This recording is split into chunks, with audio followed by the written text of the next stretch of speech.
Whoa! Holy cow! What's going on? Did you three putt? you three putted a lot, didn't you? No, One time. just one time, and you get to wear the helmet of shame. Look at that! It's like looking in a mirror.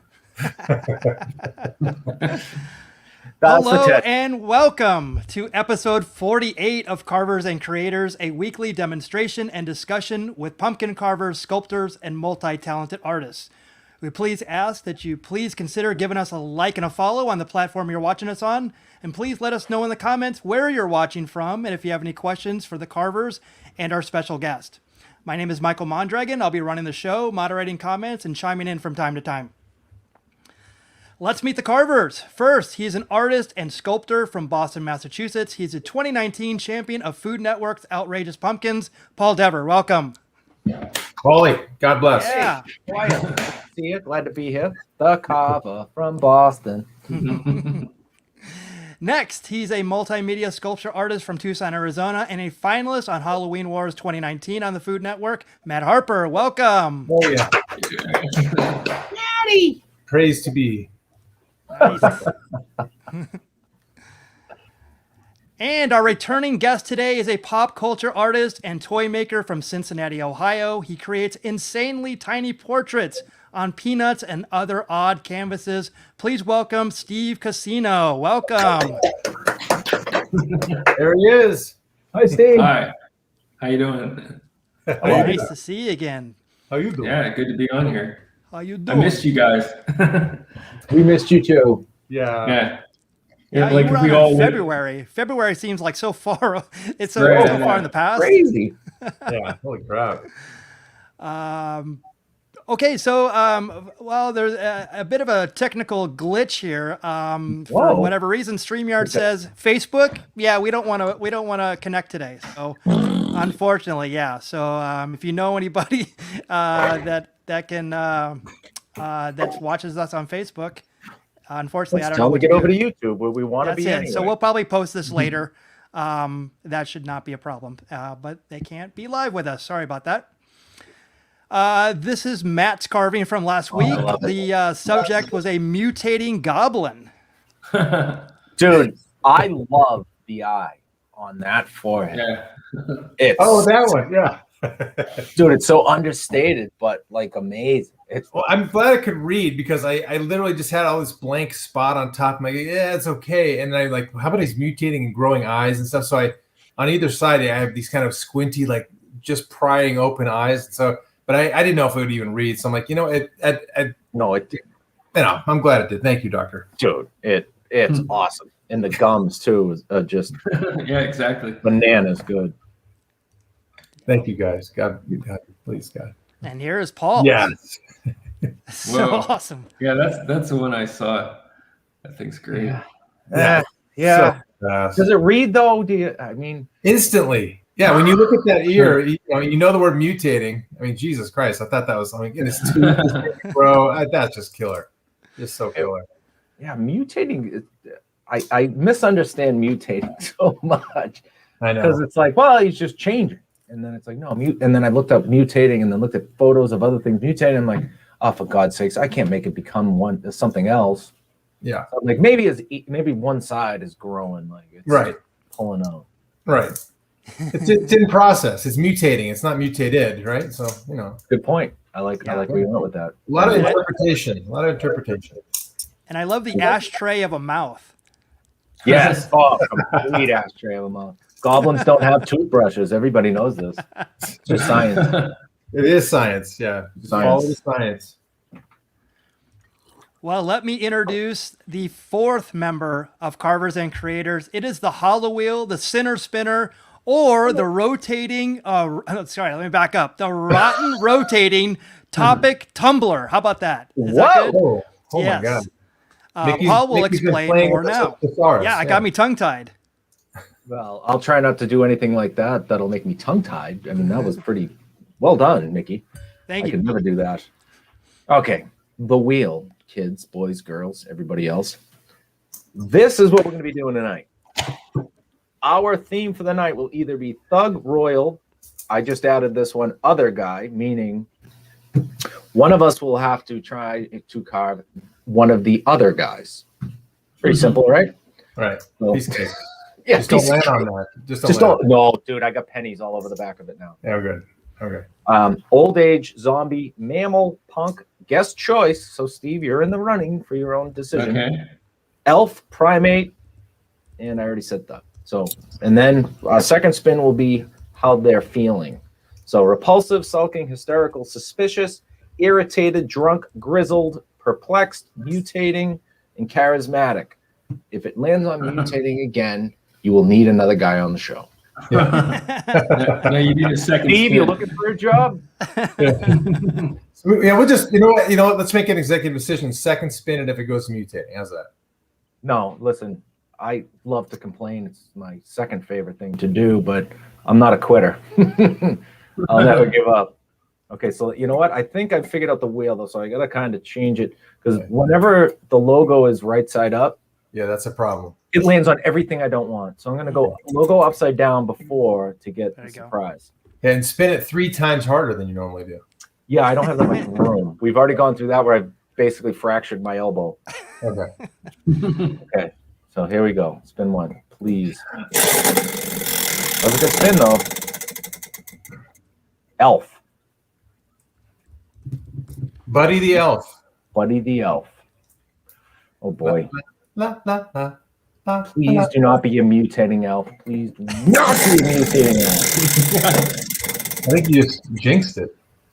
A mutating elf. Kidding. It's hysterical.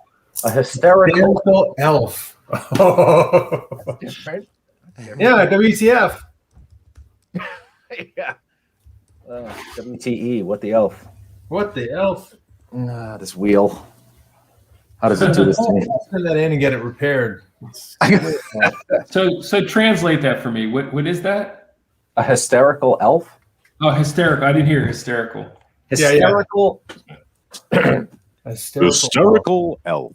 Now batting. No betting. Now batting. Hysterical elf. I'm the luckiest Right. man. Oh, So if you're going to carve or draw or paint with us, we're going to give you 5 minutes to grab your tools. If you're carving a pumpkin, squash, any other perishable item. While we do that, we like to go around and toast to our creations. I will start with our guest, Steve. What's your carving oil tonight? he's frozen. Or is he? Going to be drawing. Am I frozen? Okay. No, you're good now. Yeah, you're good now. I'm going to be drawing. I have a project that I'm trying to do, and actually this will be fine. I'm taking an old sparking ray gun, plastic ray gun, and I'm inserting a monster into it. So this is as good as a monster as any. So this is, I'll show you. So this is, this is how I start my projects. I actually take the object I'm going to carve into and sculpt into, take a photograph, and then I draw on top of it, and then later I do it in clay. But okay. I was always curious how that process starts. That's so cool. I was too. yeah, Are you doing that in Procreate, or what are you doing the drawing over in? yeah, one of those. It's Sketchbook Pro or something. Okay. Yeah. Very cool. So I will do a hysterical elf in this ray gun, Awesome. and later I'll sculpt it later. Now, what is your beverage of choice this evening, sir? Let's see. Elf I have juice. a LaCroix Elf to juice. wash things down, and There you go. I have a mug of wine. Yes. I love it. It's a Chianti. So. Oh, Perfect. with fava beans. Fava right. beans. Nice. Paul, what do you got? I'm repeating because I love it so much. Don't say cloud candy. All right. That's the one I want. Candy Cloud. Oh, you bastard. That's the It's the only good IPA there I'm is. telling you, man. I hope they start distributing across the country. What a great IPA. Double. It's a double dry hop New England IPA from Mighty Squirrel. If you listen to Mighty Squirrel, I like T-shirts. I like free beer. Yeah, I don't know what the. Oh, yeah, there you go. 6.5, 1 pint FLOZ. Does that work? Oh. Is that double? Is that a double entendre? That'll work. There's no wrong answer, by the way. Good point. Yeah. Oh, I could definitely give you a wrong answer. Matt, what do you got? So for beer tonight, I got a Santan Brewery Juicy Jack hazy IPA. Now, as the world knows, I don't like IPAs, so I have this is my backer. It's a really cool bottle. If nothing else, buy it for the bottle because it's got wings printed on it. If you can kind of see it. Oh, actually, and it's delicious. And it's really good. Yeah. So, If they're listening. yeah, and so I was going to say, just like Paul's plea, to the folks at Lincoln Hendrickson Angels Envy, you got my number. Make it happen. You Very actually nice. give me a number right now. Anyway. Mickey, what are you drinking? So I'm not sure if I've had this one before on the show. This is from Claremont Craft Ales, just about 20 miles east of here. This is the Pepper and Peaches India Pale Ale. Wow. Now, you may say to yourself, "Oh, that doesn't sound too little, not for me, right?" It's amazing. It's fantastic. Is it really? It's All right. really good. It's got a lot of obviously peach, but the pepper part of it is just it just gives it like a little hint of kind of pepperish type of flavor. That's not bad at all. It's actually really good. But it's not one that I immediately gravitated towards because it just kind of sounded a little weird. But I have another one that sounds great, and I'm hoping it lives up to the hype. I can't wait to bring that on the next time we do it. So, Mickey, I a little think bit of a teaser. Pepper and Peaches, I think, wasn't that the Tuscadero twins? Wasn't that? No. Leather I was thinking Tuscadero, something and that's right, and Leather and Pinky, Pinky, my bad. Okay. Tuscadero. Same thing. That's right. Their nicknames.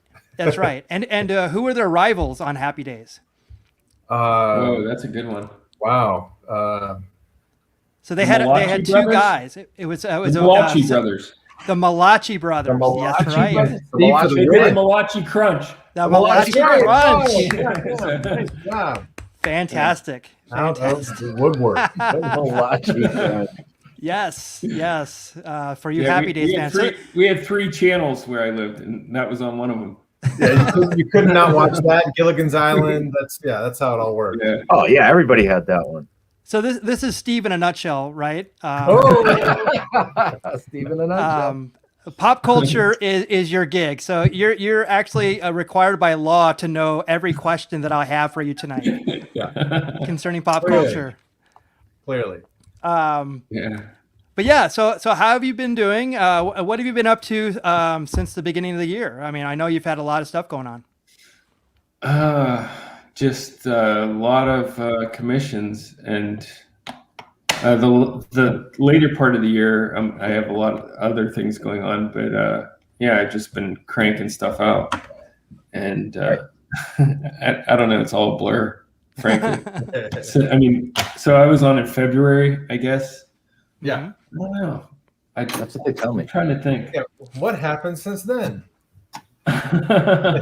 What happened 18 weeks ago? Yeah, exactly. I have a lunch Tuesday. Yeah. Let's see. I fell in love. Oh, My that's a good my children moved back in with me after Awesome. school was over. Let's see. Well, right there, all I can say, Steve, is you go on a show and good things happen, right? That's it. That's not Yeah. That's what they say about the show, it brings you love. exactly. You find love on the show. No, it's funny because I'll work on things and it's like I don't even, I'll just crank artwork out and I don't even remember it. I have to go through my phone and go through the photo library to actually see my life and like what I did. Because You're not the only one. Yeah. I also work on. I'm a toy inventor, so I work on a lot of stuff like that, and that's all top secret stuff. But it's like that's also part of my photo stream on my phone. Yeah. It's like, oh yeah, this thing coincides with that. And like today, I was actually applying for a loan for a car, and I had to look to see when I moved into the house I'm in right now, because I have no idea. Wow. Like, so I had to go through my photo library, and it's like, oh, August 2012. Yep. So, I do the same thing. yeah. I'm like, when were my kids born? Yeah, exactly. My phone. Oh yeah. Yep. So I mean, guess you're getting rave reviews on your Instagram. So maybe that's I pulled some stuff from there that maybe we can talk about some more. But okay, sure. As Matt asked you, I think Matt asked you before the show. It's like, we're under the impression that you're cranking all this stuff out, and yeah, and that it's probably true. You've done it at some point. You accomplished this, but yeah, it's let me pull up something. Literally every time I go to Instagram, I see a new Steve Casino, and I'm always like, holy crap, I love this one. I gotta admit, one of my favorite things to do is to see your cartridge feedbacks. That's you light them on fire, and these are like I get giddy. I'm like, and so my daughters all follow you now. He has another one, and they'll run down, and we start looking at them. They're the best, dude. The best. Yeah, it's like that. It's like Christmas morning when I get insane comments. and I never know when they're gonna come. It's like I'm on a bunch of different platforms. I'm on like Facebook and TikTok and whatever, and I'll post something, and then for some reason it gets passed over like on Instagram, but on Facebook it'll go viral or something, and then just what happens is all these people get pulled in who don't know anything about my artwork, and they're just seeing it cold. Yeah. They're just me destroying a cartridge. They have no idea what the story is, and then they just go crazy. And that's when I have a field day, because then I just take those comments and I write back to them. Go ahead, Paul. I was going to say my favorite part is that none of these people were young enough to enjoy those cartridges. Right, exactly. I don't even know what the hell they're looking at. And on TikTok, I mean, they're evil. They're like mean on TikTok. They're like 14-year-olds who just hate everything. Yeah. And they just, all they see is I have something old, I destroyed it, I'm an idiot, Yeah. Right. And I had this one guy who, he didn't like my answer to him. So he's like, I'm reporting you to get audited. Nice. For taxes. Audited. Wow. Yeah. Wow, that's dirty pool. Yeah. Yeah, because apparently you can do it anonymously. Up there. I didn't know that was a thing. So if you're that angry and bitter about something you see posted, you can just have them audited. That's great. Okay. Right. Well, you didn't know that, man? Yeah. Don't get me started, Paul. One word. Hey, easy. I got him on fast. I got a guy that can run your numbers. Okay. By the way, that kind of reveals one of my all-time favorite tricks I've never had to use. That if anybody crossed me, I would ruin their credit. Oh, like stealing their identity? They would never see that coming, right? Yeah, exactly. Yeah, that guy, he cut me off in traffic. I got his license plate, and now he has bad credit. now he can't get a credit card. Oh, dude, you got to see. But I've always heard that when somebody does something like that, you can make them TikTok famous by basically regurgitating it and then sending everybody to their site shit all over them. People need accountability. I mean, I like to say fun stuff, and I would love to be rude to as many people as I can, but I'm old enough to know that you can't. Yeah, you have to hold on to it so you can goof on them in the process, and then it makes it fun. You can't threaten to audit somebody. It's so insane. And well, I'm sure the person who said I'm going to audit you probably has never paid a dime of tax in their life yet. Right. No, and it's just like, but other stuff he's writing, I should have saved his things that he wrote, because they're vicious, like just taking me down, just saying this isn't creative, just tearing my artwork a new asshole. And it's like, it just got to the point where it was totally uncomfortable. It wasn't funny. Can we make this episode about him? Yeah. Destroy. No, it's funny. His name was TikTok Satan. There you go. Well, that makes sense. So he's already having a good day. Yeah. Yeah. He's like, my mom doesn't like it either, and she's here because she just served me dinner because I live in her basement. I remember it too. She burned and I think this is really an interesting conversation because, like, for instance, like these people would never take the time to go and research this and go and buy these and restore them. And if they did, they just put them in a closet somewhere. It would never be seen by anybody. You're actually bringing literally, well, maybe not literally, but figuratively, you're bringing these things back to life and back to prominence. And like, oh yeah, I love these. I and you're making another art form out of it. It's like these weren't doing nothing before. They're sitting in a drawer. I bought almost all of these at yard sales in the 1990s for a quarter. I don't know what they're worth now. I don't really care because I make more money. I'm sure I make more money than they're worth. Yeah. Sure, dude. They're not rare. They're not rare at all. Yeah. I've passed out 3 or 4 times trying to get Zelda to work. When you got to blow it, and then you got to have a deck of cards to put in there at the right angle to get the thing to start. And then level, it resets. Well, there's a battery inside of it. And you actually have a special screwdriver to open that you have to order. As a kid, you would never have access to that screwdriver. I didn't know it existed until 44 years ago. Yeah, there's like a lithium battery inside of that cartridge that saves the game. And if it dies, it doesn't work. Oh my God. Okay. Fascinating. And you know what's also cool is because I was one of those ones blowing on it, shaking it, trying to get all the dust off so it would play. And I never knew. I always pictured in my mind that cartridge is loaded with electronics, and I see the little board that comes out of it. It's like, that. Oh, okay. Yeah. So Steve, I'm glad you're ruining them because that just helps. Justify. Why did I just spend on what is it? What was the one Contra? One of those. I love Contra. Yeah, I mean, I spent like my entire summer one year just trying to ace Contra, and now I'm glad to see that it was something that you'd fit on like a Ritz cracker. It was like so. Yeah. I'm like, and I paid God knows $40 for it back in the 80s when it's probably exactly. It's like Mario, the basic Mario 1. You could get it for like $25, right? Now. Yeah. And back in the day, when we were kids, it was like $50. Yeah, which was $100.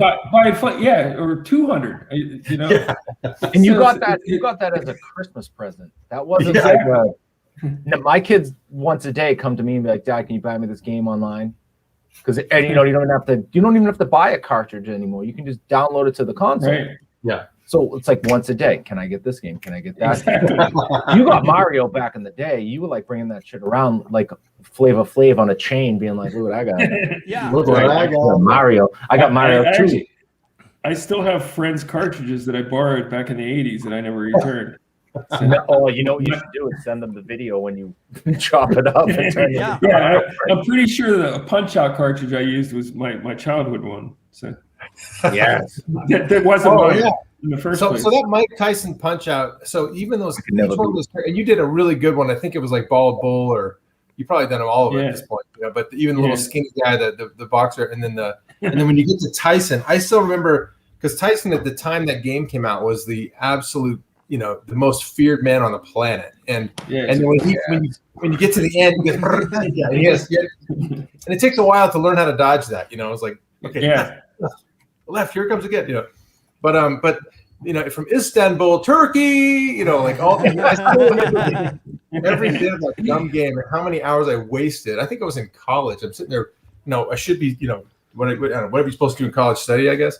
I'm playing, trying to beat Bald Bull, Anyway. Yeah. King Hippo. Yeah, I know. The music of that game and the design of the characters just still makes me so happy. Oh, yeah, me too. Is it sad that I was out of breath when he was training and running, jogging along the river? Yeah, the interstitial with the guy. That guy's a walking heart attack, that trainer. Yes. Yeah, right. You look like the guy from Family Matters. Right. I was gonna say from Die Hard. He was the cop in Die Hard. Same guy. Yeah, same guy. Yeah. I thought it was rerun when he got old. Because he didn't have the beret. Yeah, no beret. We had a tracksuit. You got to remember the beret. But he had the tracksuit. That Rerun knew how to really. He could dance if you remember. Yeah, he's even though nimble. he's kind of a bigger boy, that kid could dance. He's like Chris Farley nimble. Yes. Exactly. Yeah. Yep.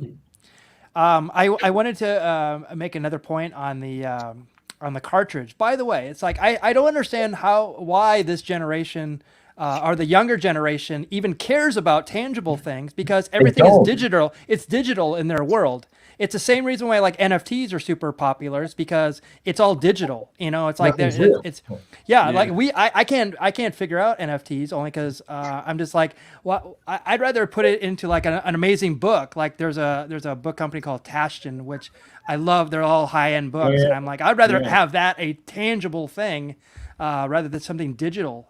So it's weird that they have this affinity towards the things that you're doing. Oh, they're just uninformed. Yeah. They just have no idea what they're talking about. They just exactly. That's what it boils down to. And all the time in the world. Yeah. Exactly. Right. Like they don't go outside. Judging. And they always say they don't call it that game. They call it that shit.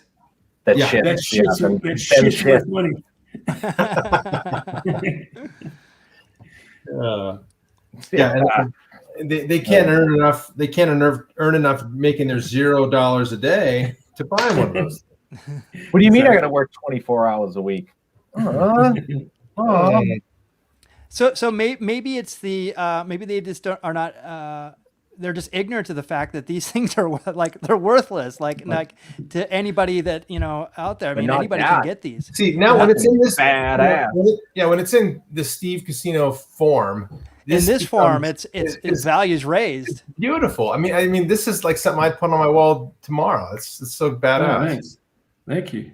Now there's no glass on it, or is there glass on it? Is like a deeper box? I guess I can't tell. No, there's no glass. So okay. So here's the thing though. It's like I took on all these commissions, and when I first started doing it, I was doing like creative versions of it. Like I had Mario stuck in it, like a mime.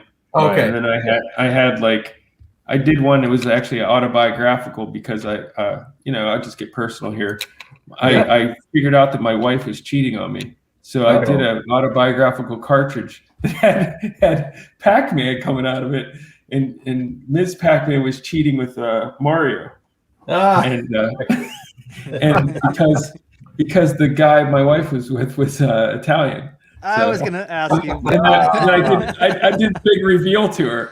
I'm like, check this out. And it had Pac-Man, and he was like smoking a cigarette, and he had like bags under his eyes. He's like all tired. This is a couple years ago. We're in a better place now. But so I was doing these ones, and then everyone saw them, and they're like, hey, and then they decided, and I'm like, hey, I'll take the money, and this is like money on the table. So I just started doing all these, and now it's at the point where I just like I just can't do another game of someone's childhood. So I'm doing one now. It's like a triptych, and it's like Mario 1, 2, and 3, and it's shit, shower, and shave. So Mario's like on the toilet, Mario's shaving on one, and then and he's showering in the middle one. So I think that's much more creative and fun than just doing these like Mario busting out of a cartridge. Yeah. Like I like to tell a story or do something like that. So Steve, I have to tell you this because it just jogged a memory that I just had. So Phil Collins was going through a divorce, a really bad divorce, and he wrote "In the Air Tonight," and it was all about his breakup. And his wife, his ex-wife, was mad that he was they're taking that he took the incident and actually made this hit record about it. And it reminded me of that because I was waiting for the part where it's like, oh, I made this thing and I made a whole bunch of money on it. And I sold it. Well, that's it. It's amazing. So you and Phil Collins have a little bit something in common there. When you think about it, though, when people are at their, I swear the best, the best music gets written, the best art gets made. Usually when there's a little angst in your life. I mean, oh yeah, it seems I don't think Alanis Morissette or what's her name? Who's the one who sings "Someone Like You"? The girl, the one big. Liz Phair? Adele. Yeah. Yep. Yeah, I don't think they would be in where they are without having people get dump them. How about this? No, I definitely feel more alive when I'm heartbroken. Wow. Well, for your sake, I hope it doesn't happen again. I hope your girlfriend's not listening. Yeah. No. She's cool. But here's two bands that actually create. Okay, this is awesome. So Fleetwood Mac, Stevie Nicks, and Lindsey Buckingham. So basically, they a lot of their songs were about their breakup, and they were both in the same band together. So Lindsey had to play the songs while Stevie sung about it. No Doubt was the same thing. Oh yeah. Yeah, the bass player and Gwen Stefani, they broke up, and their hit album was all about their breakup. Should have been he should have wrote a song about how she was out of his league to begin with. Yeah. Fucking guy had no dukes. Sorry if you're listening, bass player from No Doubt. You're a handsome man. You're just not in Gwen Stefani's league. You're just not my type. No, just I don't know. You're a great bass player. So that's a great segue into two topics actually, two music topics. First of all, wanted to bring up this. This is fantastic. That's it. Yeah. So yesterday was Glenn Danzig's birthday. Happy birthday, boy. Yes, Hey, a 66 years young. Away. Wow, he's 66. Holy crap. Yeah. What an old bastard. I'm saying when he was 56 would have matched his height. No big deal. I wonder if Satan will save him now that he's getting old. He made him all buff. He'd still come and try and kick my ass. He's probably still Very squirrely. Yeah. But you made this a few years back, right, Steve? Yeah. So I made that, and that was it's kind of funny because I like the band My Chemical Romance, but my daughter loves Who the band does My it? Chemical Romance. Yeah, they're awesome. So Frank from the band saw that on he's my Facebook follower, and he saw that, and he's like, I want that. So I'm like, oh. I had done it for a show, and it came back to me. So I said, hey, Frank, I do this sometimes. I'm like, because he's like millions of followers, super popular. I'm like, I'll send you that if you give me a shout out on your account. Oh, smart. So I sent it to him, and I told him about my daughter liking the band. So he sent me like every single album autographed for her. Yeah, as well as giving the shout out. So that was really cool of him. Wow. That is awesome. Yeah, that is crazy. My kid, I don't even want to tell my kids that. They're such huge fanatics of it. So I have every signed album, they just start crying, I'm sure. My oldest son's favorite band, and for his first concert, I was going to take him to see it because they did their reunion tour was supposed to be in 2020. Right, exactly. So I pulled some strings to get tickets, so we were going to go see them, and then COVID hit, and then it was rescheduled, and then I just looked, and it's not coming until 2022. Yeah, right, exactly. Yeah, we had tickets for the Riot Fest in Chicago that they were supposed to play at. We were going to go see him. We were going to go see him in Sacramento with Metallica. Cut it out. Oh, cool. Yeah. Gig. That's That would have fantastic. been nice.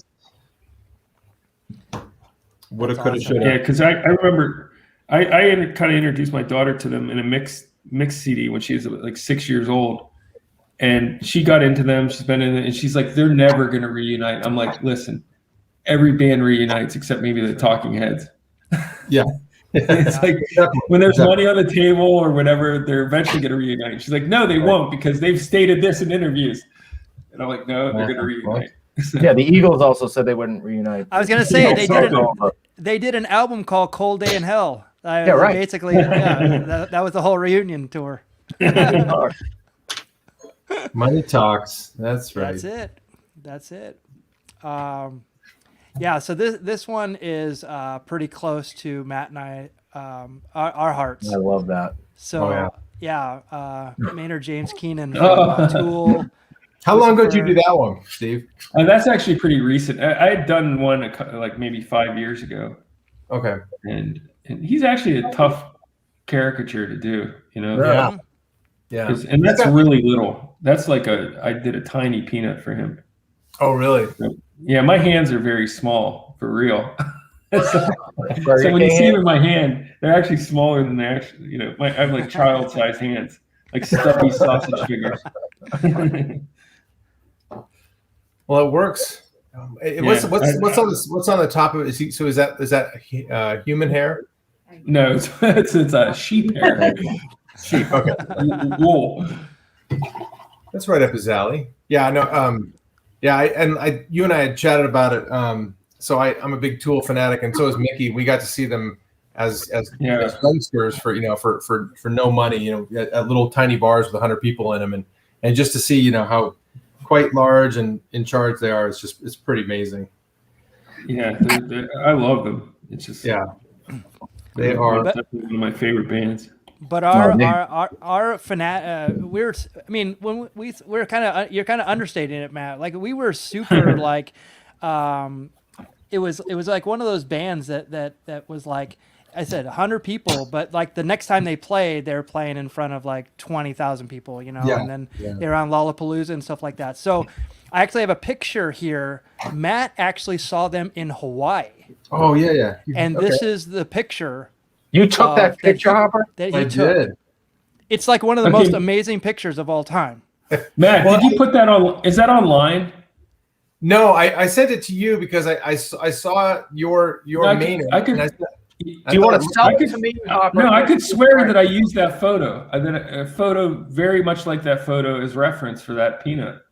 No way. Yeah. But that was taken in 1993 in Hawaii there was a big thing called the Big Melee, and it was like a little mini Lollapalooza with Fishbone and Primus and Stone Temple Pilots, and then but Tool, you can see that's during the day. They were one of the opening acts. Wow. And it was like crazy.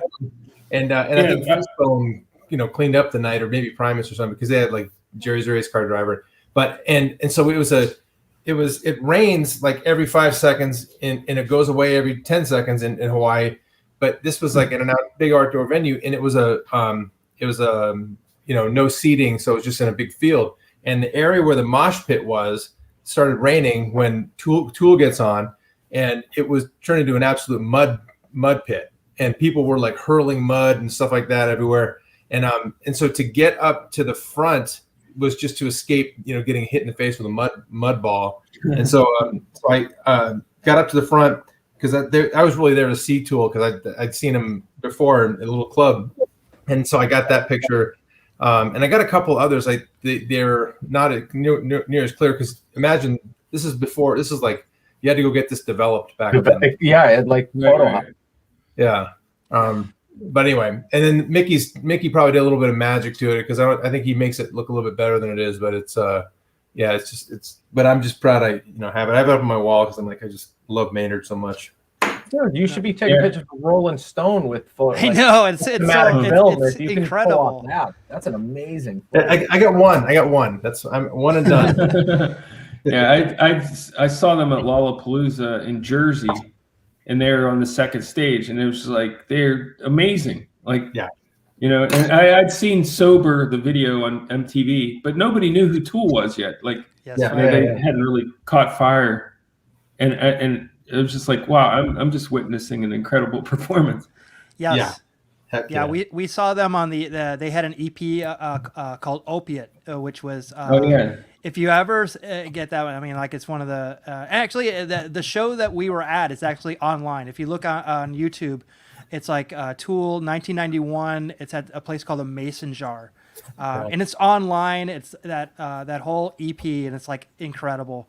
And it's just handheld footage, and it's brilliant.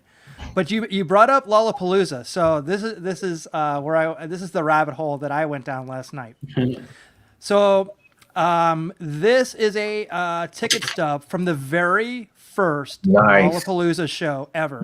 Compton. You know? Compton, yeah, straight out of Compton Terrace. Straight out. Yeah, so Compton Terrace was right next to this. It was called Firebird Lake, where they used to do like Thunderboat Regatta, and like they used to do other racing there too, like car racing and stuff like that. But it was at the time it was probably super South Phoenix, but now it's probably in the middle of Phoenix. Yeah. So July 18th. So if you know Phoenix, Arizona on July 18th, 1991. The price was $27, but it was 270 degrees. So it was $1 for every degree it was. Exactly. And would you like to hear the bands on this? Which it's a who's who. Yeah. So on the main stage was Fishbone, Violet Femmes, Nice. Rollins Band, Oh yeah. the Butthole Surfers. Right on. It was Ice-T and Body Count. Body count. 9 Inch Nails played one song. Their equipment exploded, and they walked off stage. That's the truth. That's also, if you look on YouTube, there's actually a thing about it on Lollapalooza, and they actually document that as well. So we were there for that. Wow. Living Color, Oh shit. Yeah. Susie and the Banshees. Allison Did you see the Banshees? Yeah. And Jane's Addiction. It was their final farewell tour. Yeah. Yeah, although they've come back, I'm sure. Yeah. I'll say, which is funny because I saw them 2 years later Yeah, at River Reef. They ran out of money. of course. So then I'm like, oh, what is this other ticket? Oh, it's Lollapalooza 92. So the next year, and we were Matt and I were talking about this. It moved from like this crappy venue to Desert Sky Pavilion, which was this new kind of state of the art. It had like a nice awning and everything, and you could, if you had enough money, you could literally be in the shade. But the grass seats were the cheap seats in the sun. And then there was it was Lush, Pearl Jam, Jesus and Mary Chain, Soundgarden, Ice Cube, Ministry, and Red Hot Chili Peppers. Yeah. Wow. Yeah. Couple bands. Yeah, a couple. Yeah, Tool and Rage Against the Machine, Jim Rose Circus Sideshow, Porno for Pyros, Cypress Hill, House of Pain, Stone Temple Pilots, Luscious Jackson. Those are all on the side stages. Yeah. No big deal. Yeah. So then I was like, oh, what is this other one that I have no recollection of? Damn it. They went back to Compton Terrace. Oh my god. And that ticket's past due, Mickey. You can't use it. It is. And by the way, I'd like to make mention that this one was $27. This one was $29.50. This one was $28. You couldn't even like get a hot dog. That's the Ticketmaster service charge now. Yeah, exactly. Right. Now you can't even pick up the phone and call them. Yeah. Right. So 93 was Tool, Babes in Toyland, Front 242, Arrested Development, Fishbone, Primus, Dinosaur Jr., and Alice in Chains. Holy I mean, like, it's like 90s bliss right here. There it is. Wow. Mickey, thank you for that trip down memory lane. Now I'm gonna listen to 90s rock the rest of the week. I know. It's funny how like my girlfriend is she's younger than I am. So like all the bands that I grew up and I saw, like, I'm like, oh yeah, I saw all these bands and in the 90s, and I'm like, I didn't care that much. She's like, oh, those are my favorite bands ever. Yeah. But these are my wheelhouse bands, right there. That's so cool. Now, Steve, you went to Lollapalooza in Pittsburgh, right? You were saying? Oh, you're on mute, Steve. I lived in New York in the late 80s through the 2000s. So I went to lots and lots of shows because it's like every band in the world came there. Oh, sure. So I saw Nirvana. I got to see Sonic Youth, Pixies. Just whoever came through. I actually had tickets to go see Nirvana Unplugged on MTV. No way. Oh. Yeah, and no. Okay, my friend had tickets, and no cell phones. She couldn't get a hold of me to tell me that she scored the ticket. So she's in the Unplugged video with an empty seat next to her. Wow. And part of it, and then someone filled in the seat after like a song or two. Oh, wow. Dang it. That was your seat? Yeah, I know. That's crazy. Yeah, I used to do work for a radio station there called Z100. I did their logo, and she was the art director for them. So I got to go to like tons and tons of shows. Oh, cool. So that was a good time, and then the whole alternative became mainstream. Yeah, and it just became like a guys, shirtless young men who just wanted to show off their tattoos and didn't give a shit about the music. Right. Yeah, and fight. And it's like, I'm very tall and you're very short, and I'm going to stand in front of you so you can't see anything. Right. Yeah. Well, what happened during that time, because I used to work for a record store in Phoenix, and it was like an independent, like they had new and used like CDs and stuff like that. So I used to go to a lot of shows, and one of the things that the record labels did back then is anybody with a heartbeat and a little bit of a buzz, they signed. So there was a lot of bands. There's so many bands out there that shouldn't have been signed, and they were just signed to be signed. Yeah. Yeah. But they called it the post Nirvana feeding frenzy, record label feeding frenzy. Oh my God, yeah. Creed and all those wonderful bands came out of that. Yeah, Candlebox and hey, first of all, simmer the hell down on Candlebox, all right? That's Mother Love Bone right there. Mother Love Bone, yeah. No, you're all Dog from Mother Love Bone. Sponge fans. Oh, Blind Melon as well. Blind Melon. Blind Melon was good too. Stabbing Westward. Yeah. Shit, I remember even Stone Temple Pilots were like they put out a few good things, but they were like late to the game, and they're like, oh, look, we have a new Alice in Chains, everyone. It's like yeah. That was fun. Yeah, True.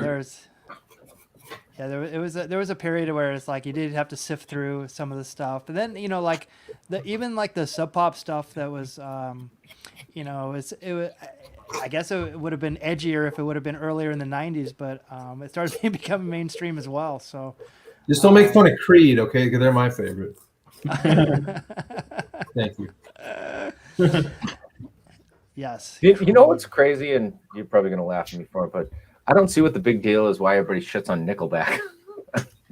They got 2 or 3 good songs. Yeah, we had the conversation at work the other day because there's a period in the early 2000s where they were basically the only real rock band on tour.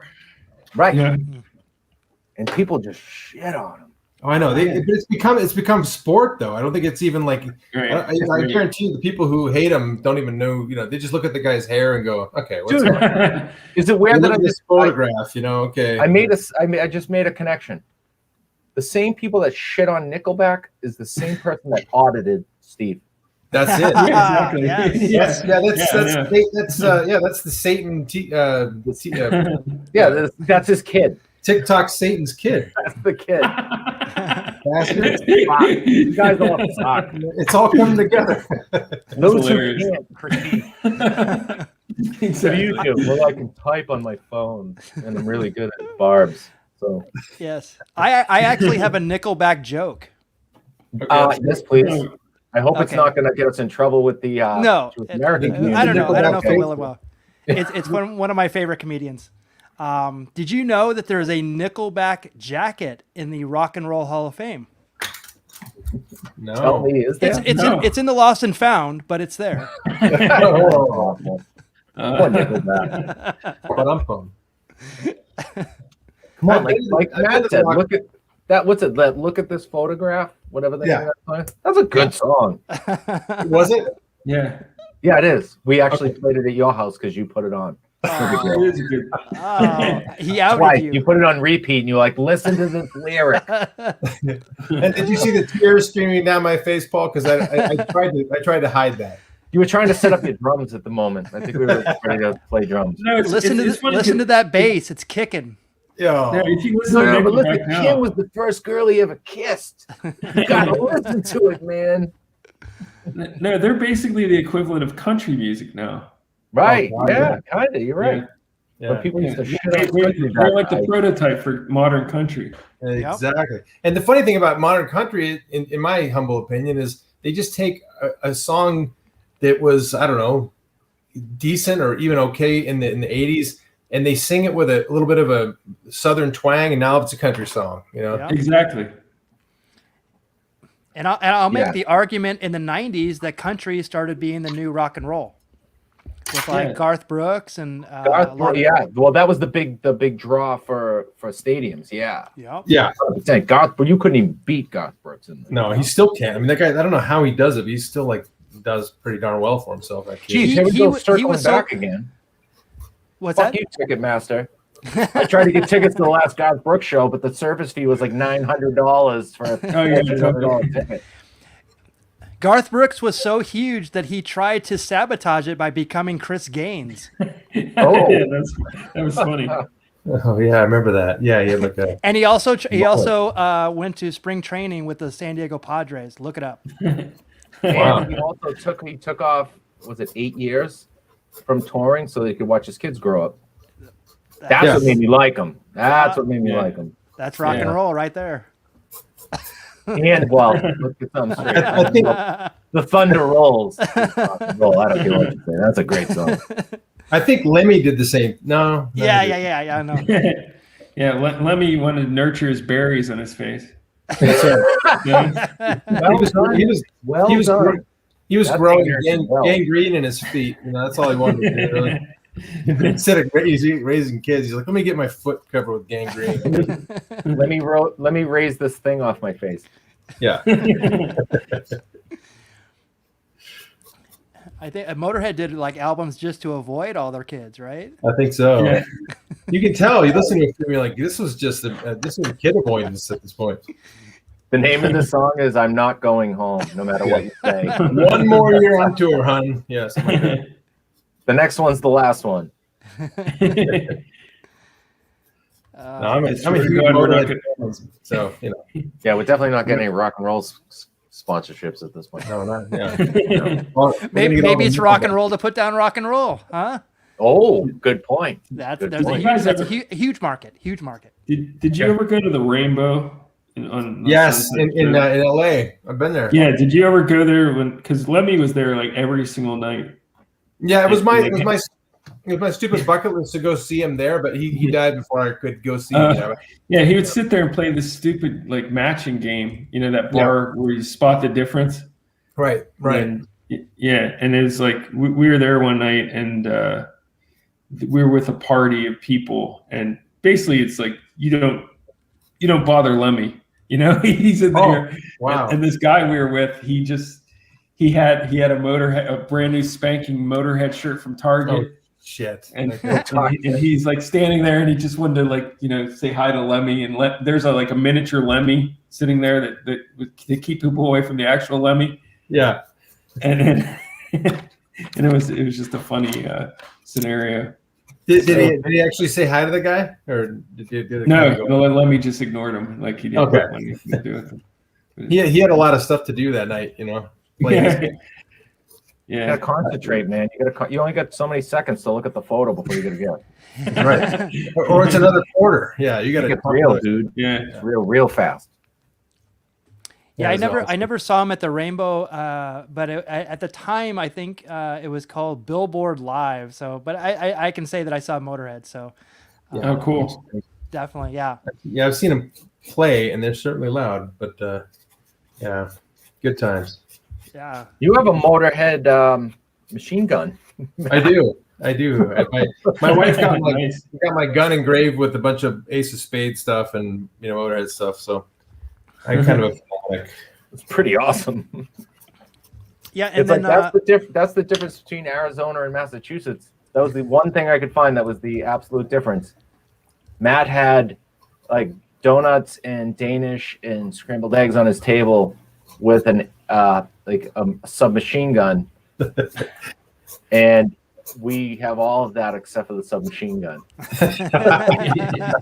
I wanted to get to the submachine gun. I wanted to be a good host, Paul. By the way, beautiful. It was beautiful. Listen, I was talking about it yesterday, just how beautiful the gun was. I'm like, it's so handleable too. Like, I hope they lift the ban in Massachusetts. I'd love to have one of those and a walk in the park. I'll bring it out when I'm coming to Boston. Nice. See if you can just open carry it on the plane. That'd be. I'll just put it on my shoulder. Yeah, you should. Steve, I never got to meet Paul in person. We've been on the show for 631 episodes now, and never met the guy until he brought the family out in the spring, and he stayed at our house. We had a whiz bang. It was awesome. But the one thing that sticks out in my mind, Paul, is so we're going to breakfast the next day, and Paul's getting ready to pack up and take the family up to the Grand Canyon, and my daughter says, you know who? Wait, I can't think of the exact words, but it was something along the lines of. You know who Paul reminds me of? And I'm like, no, who? He goes, you, Dad, you. Wow, the ultimate compliment. I was like, all right, you know what? I guess I like Paul. All right. My kids. I mean, and who would have thunk it? Think it, right? So you and I accidentally met each other on Instagram Live, watching, admiring from afar, and then started talking to each other. And then you introduced me to Mickey, and here we are sitting now. But if we didn't have the same debacle of a sense of humor, yeah, just the raunchiest stuff that comes out of my mouth that the other person laughs at, that's how you know you found your tribe. Like, I feel like right, exactly. You know, that's how you know you found your people, when somebody laughs at something that somebody else might go, that was just wrong. You should probably apologize for that. Yep. And then somebody else goes, that was some fun shit. Do you mind if I use that later in a conversation? Can I use your material? Yeah. Oh, yeah, man. totally agree. And I think Steve, you're right up in that, because every time we've talked to you, and now this is twice, but you know, the time we've spent with you, it's like I have a trouble to think in my brain any way to offend Steve Casino. I don't think it can offend. You know what I mean? And if you can't offend somebody, then you know you're okay. You're my people. So, you know, I know Steve's in the tribe. The way he posts his rebuttal. Yes. Okay. There we go. That's when you're like, that is the funniest way you could ever come back to anybody. Yeah, and you love it. And you love it like Christmas morning. And like, okay, yeah, we're good. We're good. I see those. When I see the back and forths on a photo, I'm like, whoop, I zoom in because I just have to be like, it has to be all encompassing, and I just laugh my ass off. And that's off the cuff. Do you guys get right back to him?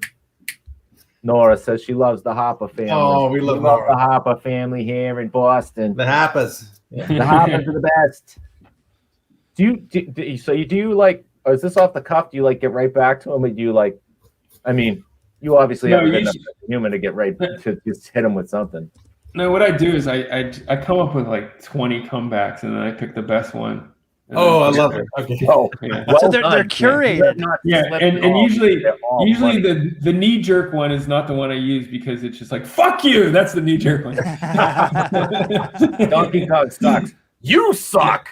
Yeah, I suck. You try doing this. Yeah. You're up and down the court. They're like, I love that they're just so. You're almost like thank you for your the way you shit on me. I appreciate it. And then you sort of roll into like, this is the reason, you moron. Yeah. I love it. Some guy, I can't even remember when this was, but I posted, and I wanted to do a sculpture of it. And I mean, this is the dumbest idea, but it's just Charlie Brown kicking Lucy's head off. Oh yeah, and then her head. I wish that every special. Yeah, and her head is sitting on Schroeder's piano, and he's screaming. So it's just like Charlie Brown, his foot's in the air, Lucy's headless with a jet of blood coming out of her body, and then the head's on Schroeder's piano, and he's screaming, and she has X's for eyes. And I was going to do a sculpture of it, and then I'm like, I did the drawing. That's enough. It's like, I don't really need to carry this through with a sculpture. Yeah. And I posted it, and some guy just blasted me. He's just I believe it. This is horrible. This is not I don't know. He just and I said something to him, and then he is like I don't know if he's a psychologist or psychiatrist or whatever, but he analyzed me and he was just like ripping me apart. Oh, telling me I had a borderline personality disorder and all this stuff. Yeah. What's his name? Like, duh. What's his name? And I put that up there. I put his analysis of me up there. And then he even wrote me. I mean, he got really, he got crazy on me. It's Schultz. Yeah. Yeah, exactly. He's from the Charles Schultz He was trying to family, right? the family brand. But I think that actually is different than what you were doing with the cartridges. So the people that were commenting on that, they had no connection to the cartridges and all those games. But when you do that, the people, like for instance, if I would have show my girlfriend that, she loves Peanuts and wouldn't get the joke of it. Yeah. So there's I think it's a little bit different. It's kind of like crapping on someone's like, oh, that's my favorite song, and you go, oh yeah, that band was terrible. It's like they take it super personal. Personal. You know what the thing? You know what's funny for me whenever you do Peanut stuff, I find it hilarious because I hate Charlie Brown. I hate to even say it because I do. Sometimes I like the moment they start singing in that 60s chorus fashion. My family, dude, Lenore and the boys will literally sing that Christmas time. And I'm like, get out of my house. Like, don't sing that to me. The cartoons are so boring. It's hilarious. Yeah, I think it's the best thing ever. Yeah, I truly wanted to cut off Lucy's head at 8 years old. I had a friend. Oh, go ahead. No. It caused me so much anxiety as a child. I hated Lucy. I hated her, and I hated Lady Elaine Fairchild and Henrietta Hippo. Yeah. Okay, I hated them. Steve, Lady Elaine Fairchild was the ugliest puppet on planet Earth. Oh, yeah. And when she would try to all of a sudden give advice to, the owl, XEL, or any of the, or even talk to Mr. Rogers, I'd be like, I go, just give that thing a hair. What? It's the ugliest thing. Like Lady Elaine Fairchild with that voice, like, God damn. Hello, neighbor. Goodbye, owl. She's actually, if you go to the Children's Museum in Pittsburgh, they have her there, the puppet. Oh, wow. And it's like, I just want to take it and burn it. That would go viral. But I propose this is a little bit deeper. Because the thing that would make me mad about that whole thing is that everybody would give Lucy a pass. Right. It's like she's allowed to do that. That's the thing that would make me nuts. It's like if I were to do that, like people would come down like a ton of bricks on me, but she can do it, and it's fine because she's in Peanuts and she's a celebrity. Yeah. Screw that. I read the biography of Charles Schultz, and it really gives insight on those comic strips. And basically, Lucy was his ex-wife, his first wife, and he based all that on her. And those were like real arguments that they had. So let me get this straight: was Peppermint Patty who she left him for? No. I think it was into this a little too deep than I should be. Yeah, I can't remember, but his second wife was much more, much less bossy and much less of a demanding person. Okay, she's not in the cut. There was no character like that. No, I think she is one of the characters, but I can't remember which one it was. The one that goes for Linus, I'd assume, right? Charlie's youngest. Linus. Yeah. Yeah, I think Schroeder picks up some of that, musician tale. Schroeder's just he's quietly playing the piano, doesn't say a word. All of a sudden, he walks away with, you got Lucy under one arm and Peppermint under the other. Yeah, maybe not Peppermint. Yeah, well, no, I mean, I guess Schultz himself was Schroeder and Charlie Brown because he was the artist and the wishy-washy person. Okay. It's interesting because I read those things, since childhood. I basically learned to read by reading those comic strips. Oh wow! And I never thought that, it never occurred to me that they could be based on real people. Wow. Yeah, right. Who knew?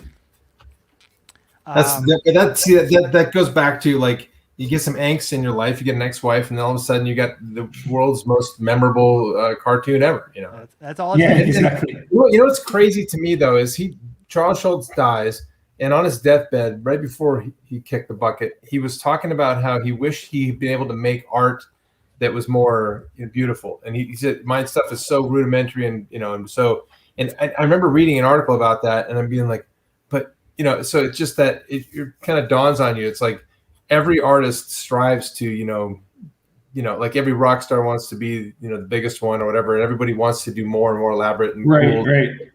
But I'm like, if he just steps back and looks at his body of work, and I'm sure he's had plenty of time to do that before he died, but it was just an interesting perspective to say that he wished he had done more, like art as opposed to just drawing. Yeah. He did feel like he was a real artist. Right. But see, this is where I would argue with Charles Schultz. Even though he's dead, I would say to him, because his legacy still lives on today. I'm gonna have a talk with him. But I don't know if sorry. What's that? No, I don't know if this still stands, but at one point he was the highest paid artist in history. Oh, yeah, absolutely, yeah. That would make sense. But he has the Charles Schultz Museum, which I've been to. It's in Santa Rosa, California. And if you ever get a chance to go there. It's really awesome. Right next to it is a skating rink. Nope. They have a skating rink like they had it, for the, like in Peanuts and everything. And it's all themed like Peanuts and everything. I highly recommend going there. It's really great. Speaking of peanuts, let's see more of Steve's peanuts. Yes. Nice segue. It was also his sense of failure, whatever, that kind of fueled that comic strip, because he wouldn't have been able to keep doing it if he ever felt successful. Oh, heck yeah. That's true. It's so true. Yeah. There's a really great story behind this project, right? You actually hit it somewhere. Hit it. Yeah. Oh, yeah. Oh, yeah. I saw this. This was cool. Yeah, that was... So that's every year they do this mushroom thing, and it's like Shroom Fest, or I can't remember what it's called. Sorry, my game of shrooms. All right, my friend Dan Seifert, who does High Fructose magazine. He started. God, I get that magazine. That's fantastic. I love it. Yeah. So Dan started this game of shrooms thing, and it's just. Every year it was July 12th or June 12th this year. They artists from all over the world in every country, hide these mushrooms, and then people have to find them, and you have to post clues online about where they are. So this is the second year I've done it, and I kind of went overboard on this. I basically designed a mechanical toy that I gave away, and there's only one of them. I like your wheels better than the one in the box. Thanks. I like the reverse. It looks so much cooler. Yeah. I actually didn't even know how that happened. You just pointed that out to me, and I didn't realize that was the case. No, I don't care. It's part of the design. Anyway, so I hid this at a toy store, and a guy who had been trying to get my one last year, who just missed it, came in and found this. Found it. Pretty cool. I think I watched the video on Instagram. It's pretty awesome. Yeah, his name is Shadow. So I hid it in a box of Captain Crunch. I saw that. So for next year's, if you want to hide it in my basement, I'm not against it. You won't know where it's like. I won't even tell anybody. But it's like I gotta pull it back next year. I'm not. This is like I realized, after seeing all the ones that other people did, I just went a little too far by designing a package and everything for it. Oh yeah, but that's that's what makes it the most sought after item, because you take so much care into it. You're freaking Steve Casino, man. You make the best toy, the awesomest toy. Well, I want you to make a Matt Harper toy carving a pumpkin that I can pull along. I'll commission you one of those, carving the head off a pumpkin. Yeah, so when you roll it, the cap on the mushroom driver tilts back and forth, and then it hits the little baby and makes him he's on a spring, and it makes him go boing. See, that's the thing. Those are the little touches that is just over designing it, and that. Those are so awesome. That's what makes it so great, because Like I see this, but I don't see it in motion, and it's like to know that it's even. I'm like, amazing. But it's the classic. It's the classic pull toy back before everything became mass produced and sent overseas. It's like craftsmanship of something that you actually pull along, and you end up spending an hour pulling it along at a time because you love watching the friggin' thing move. Yeah, that's right. Because it's just so amazing. Yeah, I think as a kid, I had that Fisher Price race car with the big red wheels. Yes. And the drive, endless hours of fun. To figure out how it functioned, to figure out what was going on there. What's making it do that little dumb thing? What about the one where you held it and you ripped it out and it had like the sparks inside, and then it would go jet off and stuff like that. Like Evil Knievel? Like the Evil Knievel motorcycle? This one had sparks inside. Yeah, that was. There's a couple of them. Remember the SSPs, and it had the T stick. Oh yeah, yes. Yeah, and you put that in there, and it had that flywheel, and those were incredible. And they had a smash up derby set. Yeah. Oh yeah. Yeah, that was a lot of fun. The good whole Steve, you're keeping the glory. That's right.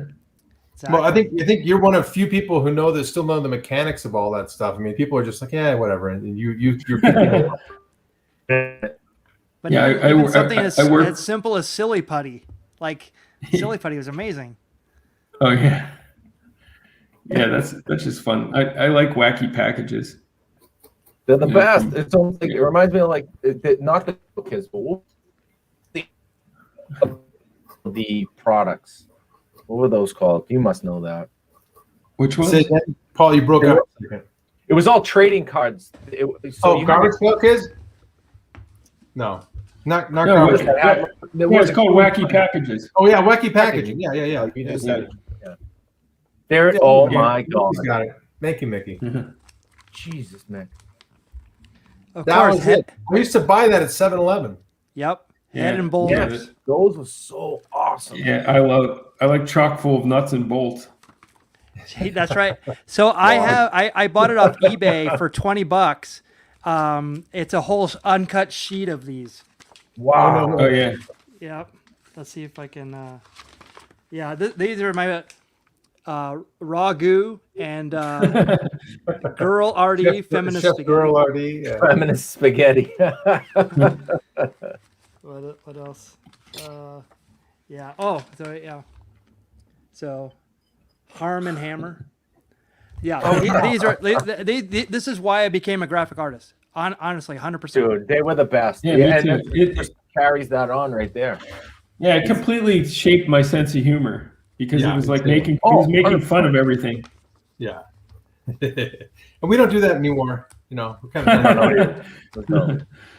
It was just taking a shit on everything that everyone did. Yeah, you guys are awesome kind of like Mad Magazine. Totally. Yep. Dude, I lived every month for folding the back page. Me too. Oh, yeah. That was the best thing. It was like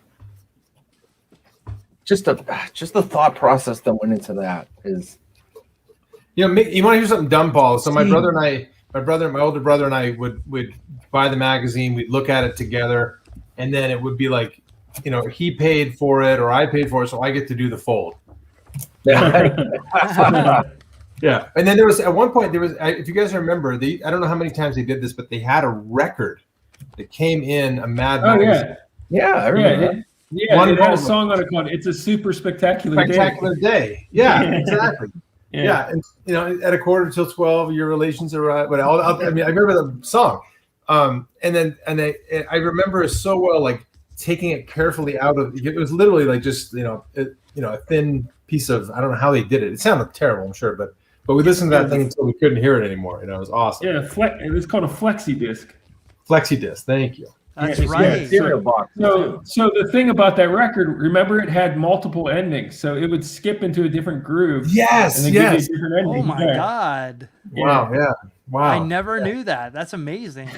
Yeah, it's like the lengths that they went to warp our minds. Oh my God! Yeah, but look what they did. They created the show. So I have this other one, is Sergio Aragonés. Oh, Sergio. And then I have another one down here. It's Don Martin. It's like it's way too big to even like get in here, but it's Don Martin, The Far Side. No, that's Gary Larson. Gary Larson. Yeah, I Who's can't even Don get this Martin? thing. Don Martin's ringing a bell. Don Martin did like back. the guys with the big long noses, Paul, like the. Oh, right. Actually, let me get real quick. Yeah, and Steve. Oh my God! Look how big this. Oh, look is. at that. Yeah, there it is. Dude. So that, Yeah, that's the guy. Remember him? You remember his drawings, Yeah. Paul? Of course, yes, 100%. Yeah, all that stuff. Yeah. Yeah, Dude, my that favorite one of magazine, his is you look at Mad Magazine over and over again. I would never even throw them away, Yeah. especially because of whatever the hot movie was. They just did caricatures and satire over the whole movie. Yeah. Yeah, he had this one strip that warped my brain called Superhero Sound Effects, and it had like Aquaman walking, and it would go sglitch, glitch, glitch, glitch. Yeah. And then he had Wonder Woman's bra, Wonder Woman taking off her bra, and it was Plubadoof.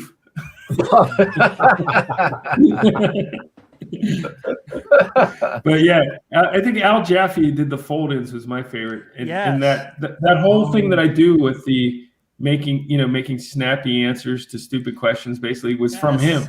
So awesome, of course. Yes. So all those things that I do are just I learned from Al Jaffe, and he had a book.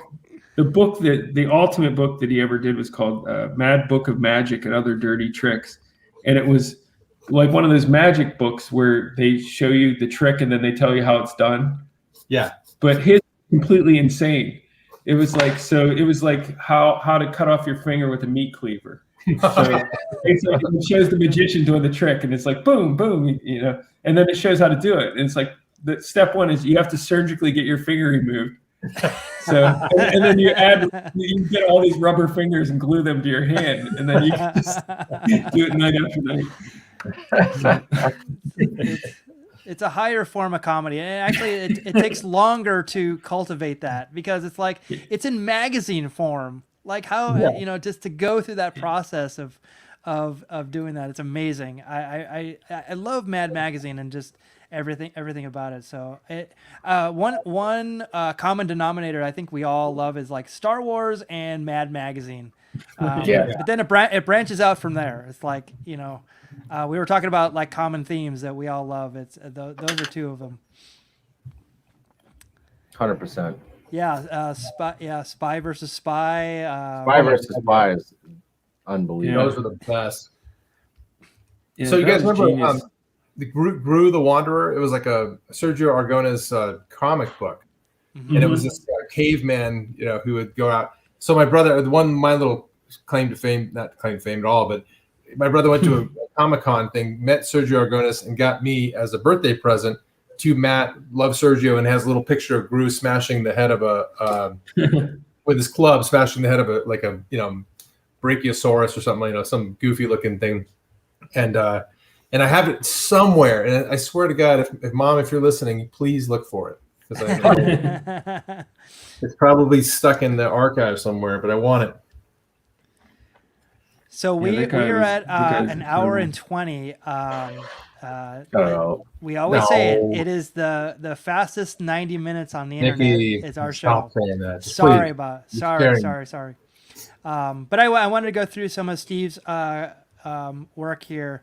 By the way, this is an old axe that I had from the 1990s. This is not one of Steve's creations. This is what it actually molded into or melded into. Yeah. As soon as if you leave it long enough, it just I love this one. And then of course I have to give a shout out to Tab. And people actually Tab was around. This one recently. If you look at that, it actually spells stabs. Oh, it's so awesome. Yeah, it does. Yeah. That is I could have made those arms more pronounced. No, it reads it now. I'll never see it the same way again. That's amazing. See, those are the Easter eggs. And it's the old school Coke can. It looks like a big can. Yeah. That thing's awesome. Yeah, that's something I kind of in the last couple of days I've been thinking about what I'm going to do with that, and I've been buying old toys on eBay, and I'm going to do that to old toys. So I got like one of those old composition dolls, those baby dolls, that have like the cracked faces and stuff. Oh yeah, Awesome. Yeah. I'm going to do some stuff with it. Just play around. I don't know how it'll turn out. You're going to have a lot of time in the comments fighting off these people. If you're going to ruin all these toys. Yeah. That shit's worth money. Yeah. Yeah, I paid for them. I paid for it already. Yeah. You know how I know it's worth money? I bought it. Yeah. I love that one. Oh my God, yeah. So good. That's another old Mountain Dew can. Dude, I cannot tell you recycled what I like more. Sorry, Mick. I was gonna say I don't know what I like more of his stuff. I mean, when I see the peanuts, I'm like, holy crap! And then I see his pull along toys or the wood toys that are like multi-layered. And then I see the Tic Tacs, and I mean, like, dude, you can't stop making like cool crap. I mean, just it's in your DNA. Thanks. It's just I don't know what I like more. So you actually are going to be on a game show? Oh, yes. Yeah, you is. Oh, what? Yeah, it's called To Tell the Truth. Oh, look at that. Mickey It's one of our, you know what's funny is it's one of our favorite shows to like guiltily indulge. Yeah, it's actually it's funny. It's funny. I watched it as a little kid, but I haven't watched it in recent history. And then I started watching it, and it's like, wow, that show's really funny. It is funny. They're good guests. The good judges. I don't know if you could see, but this is a still. This is from the advertising for the show. So there's me. I guess. Are you the panda? Yeah. So this is from upcoming shows, and then those are two guys who are going to be impersonating me. Oh, that's something else you shouldn't say. Oh yeah, don't. We'll edit that in post. Yeah, take that out. So that was fun because I actually had to coach two guys about my life and how I came up with peanut art. Oh wow, okay. It's just so funny because they were like actors, and they're amazing. Like the retention of everything they learned. Really? That's cool. Yeah, Matt, if you watch the show, like you end up getting tricked instantly because when somebody asks you a technical question, they're like, well, this, and this. And you're like, well, that's obviously the person. Yeah. Okay. Yeah. And then I'm sure Steve was like, I don't know what a peanut is. I don't know. No, it's like I was so nervous I wanted to faint. And I know you guys have been on TV shows like work and stuff. Yeah, and I was like, that you had to stand behind a curtain, and the curtain comes up, and I thought I'm like, I'm gonna die on national television. Yep. and then I came out, and it's like I looked around, and I'm like, they're not intimidating at all. So I felt a lot better. See, was there an audience? Was there an audience for your thing all there? Well, they had not a real audience. They had like a lot of the staff and stuff there because of COVID. They couldn't. Oh, you're right. Yeah. It's still. I mean, the back and forth is hilarious. How they try to figure out who's who. Paul, I got an idea. Let's get a lot of people we know that may or may probably don't watch this show. We'll start betting that we can figure this one out, and we'll watch it. We'll be able to pick Steve right out of the gate and just be like, that's a good idea. There's a guy. There's a bet for everything in Vegas, so I'm gonna bet that I can figure it out on who Steve is, and I'm gonna bet my house. There we go. Double down. It's funny. There was actually a very famous musician on there who's like maybe two people after me, and I kind of remember this guy, and he had everyone fooled, and he's like a blues musician. And I'm not going to tell you anymore because it'll spoil it for you. But it's like of all the people, he really fooled everyone, and he turned out to be, he's like this like Grammy nominated musician. Wow. But he doesn't look anything like the music that he plays. When does your show air? I think it's probably like around July 18th. I think. Okay. I'm just going to set the reminder to record them all. Can't wait. I can't wait to fool the kids and be like, I know it's that guy. Doesn't matter. That's good. I know, kids. Give me money. But I'm betting you the Xbox One. The Xbox One is on the line right now. Yeah, it's funny because I was supposed to be on an earlier one, and they had sent me the script for a lot of stuff on there. So I actually knew that one. I knew all the Oh, people wow. on there. So it's kind of fun to watch you know who's who.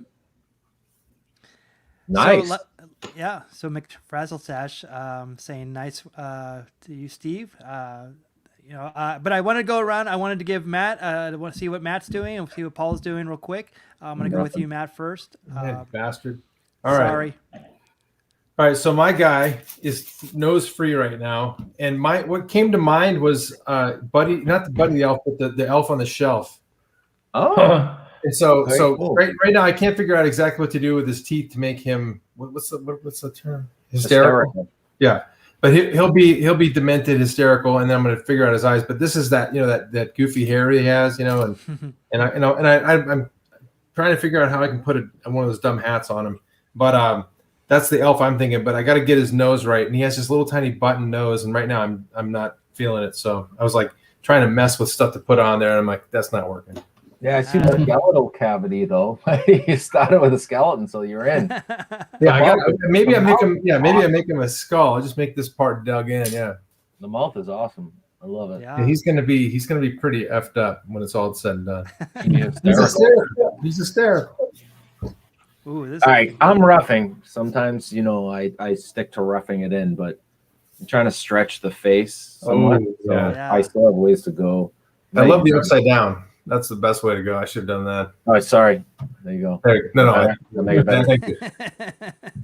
No, it doesn't read as well. Oh, the other upside down. That's good. Can I ask you guys something? Like, where do you get these things this time of year? Butternut squash?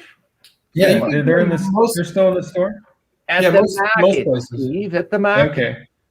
No, and honestly, if you're not looking for them, you walk right past them. There's like a little section in the produce area where they have spaghetti squash, acorn squash, butternuts. There's literally an aisle. That's where they'll sit. And the hard part is finding one that's fresh, decent. Okay. It's so, in case you're looking, it's right next to the old Nintendo cartridge section. Exactly, and the potatoes. Yes. It's Charles Schultz potatoes and old Nintendo cartridge. You can't miss it. I didn't follow the rules too well, but this thing's kind of elf-like, but it's an old ray gun. Oh, that's awesome! Holy, so awesome! I'll sculpt that later. Oh, that's so cool. Yeah, thank you. Wait, can I ask you a question about? So I know you've done like when you do those sculptures or even the wood block sculptures, you do them in layers, and I think I've seen a couple. You number them. Do you spend time kind of determining what's the closest to the eye and furthest from the eye to figure that out? Is that how that? Layer. Okay. Yeah, I'm like my spatial relations are really bad, so I have to figure all that out. And my math is really bad, so I have to. I'm like a second grader. I have to give notes to myself, like a paint by number kit. So. Well, somehow it works. I don't know. I got to say. Say welcome to the club. You cracked the code. It's like I don't do it all the time, so that I have to. I forget it. Every time I do it, I forget, and then I have to relearn. Wow. Yeah, but you get the beauty of relearning things. Exactly. You're always at school, Steve. It's like the best part. It keeps you in second grade. I thought I looked like I go back to second grade. Billy Madison. Well, if you haven't already checked out Steve Casino's Instagram, this is Steve Casino. I mean, you're verified. You have you are a ton of followers, and we're all jealous of you. But is there anywhere else we can find your work, or I'm on Facebook. I just got verified on Facebook too. Nice. Look at you. Oh, yeah. Moses. All right. So this is actually it's been 8 years. Wow. But I'm just Steve Casino Art on Facebook. Okay. And actually I've been posting a lot more on there lately because it's weird because there's ebbs and flows. So Instagram kind of, they change their algorithm. I don't know. It's like their engagement goes down, but then you'll find something like TikTok will be, something like, you guys do a lot of videos. So I'm sure your TikTok. Well, I have Yeah, a I got, love-hate like, relationship with Facebook right Yeah. now because they're not even putting us Yeah. live, so I don't know what's going on. But Oh, yes, yeah. TikTok is probably a place that we could probably kill it as well. Steve, we haven't even gone on TikTok. I guess we probably should do that on Paul. No, well, we're gonna start the CNC Yeah, I mean, network. We're gonna be like Oprah. It's like- we're gonna start the No, CNC. it's like you guys do amazing. You guys do amazing, videos and stuff. So it's like whatever grabs the attention of 11-year-olds. You That's said it. it. That's our demo. Yeah. That's the Yeah. Just I watch out. Watch out for the audits. They suck. Yeah, they suck. Yeah. Well, I'm supposed to have the perfect demographic at home, and whenever I carve something, they go, "Yeah, that's cool," and they go right back to what they were doing, and I'm like, oh, I got No. nothing. My daughters have no idea what I do. They think I mow my lawn for a living. Well, you could be a lawyer. Just say you're a lawyer. Good thing they Yeah. don't know. They'd be all over you about ruining those priceless Oh, Nintendo exactly. cartridges. Right. Exactly. Uh-oh. Yeah, they Jesus. have no idea what those are either. You could be an importing and exporting, just like That's it. That's it. Vandalays. Yeah, Yeah. Polo Loco. Yeah. Well, this has been another episode of Carvers and Creators. Please, for free, we're asking you, we're begging you. Twitter, begging you. Facebook, Instagram, YouTube, Twitch. Go like, subscribe, all that stuff. Tell your Yeah. friends. But don't worry, Mickey. Tonight we're gonna get all of Steve's followers anyway. We'll get them all to subscribe. That's right, Steve. This is on you now. So we need a big push. Okay. I'll We do need a it. like spike. Okay. I like that. That's a good one. I own that movie actually, Light Spike. Oh, do you? Yeah, about casual dating. All right, so that is it. That is the show we had for you today. Thank you, Steve, for happened? joining us. We can't thank you enough for coming It was on great short seeing you guys notice as again. well. You too. Love Steve. it. Yeah. So we Always. can't wait to have One you of our back. favorites. And Yeah. we will I wish see we were you all next hanging out in time. a bar together or something. We will. Oh, We will let's do be. it. We've got I want this to go see a one. Reds game. Let's do it. Yeah, we're gonna be in Cincinnati. We're just gonna come do it. We'll do a tour. We'll go take. Yeah, you come here. I got plenty of room. So, Okay, he said it, guys. That's Okay, it. right. That's it. literally All right. videoed. Mickey, call the travel agent. I swear.